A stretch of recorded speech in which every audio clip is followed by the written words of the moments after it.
ఇక 10వ తరగతి 12వ తరగతి చదువుకునేటువంటి విద్యార్థులు చూడాల్సినటువంటి వార్త. ఇది ఏడాదికి 2 సార్లు 10, 12 తరగతుల బోర్డు పరీక్షలు.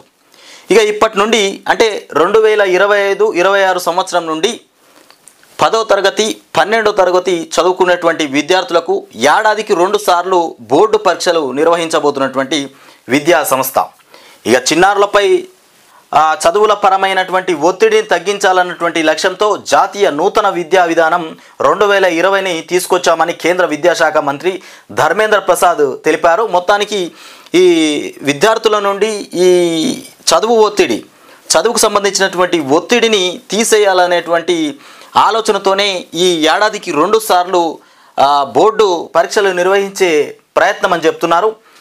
ఇక దీనిలో భాగంగానే 10, 12 తరగతుల బోర్డు పరీక్షలను ఏడాదికి 2 సార్లు నిర్వహించాలని నిర్ణయించినట్లు వెల్లడించారు. 2025-26 విద్యా సంవత్సరం నుంచి ఈ విధానం అమల్లోకి వస్తుందన్నారు. ఇక విద్యార్థులు తమ సన్నద్ధతను బట్టి 2 సార్లు లేదా ఒకసారి బోర్డు పరీక్షలకు హాజరు కావచ్చునని, ఇక ఏది ఉత్తమ స్కోరు అయితే దాన్ని ఎంచుకునేటువంటి వెసులుబాటు వారికి ఉంటుందని స్పష్టం చేశారు.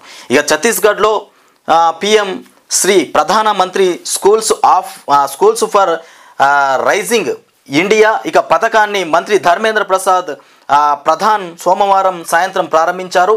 రాష్ట్రంలోని 211 పాఠశాలలను ఉన్నతీకరించనున్నారు. ఈ ఏడాదిలో 10 రోజులు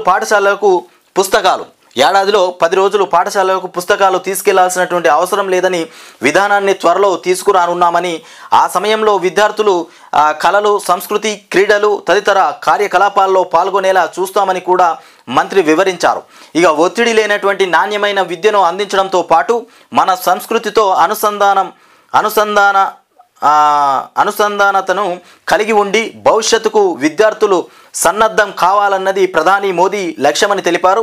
2047 కల్లా అభివృద్ధి చెందినటువంటి భారత్ను ఇక ఆవిష్కరించుకునేందుకు ఇది మూల సూత్రమని కూడా అభివర్ణించారు. 2047కు మొత్తానికి భారతదేశాన్ని ఆవిష్కరించుకోవడానికి కూడా ఇది ఒక మూల సూత్రంగా వెలువడుతుందని కూడా మోదీ తెలిపినటువంటి అంశం.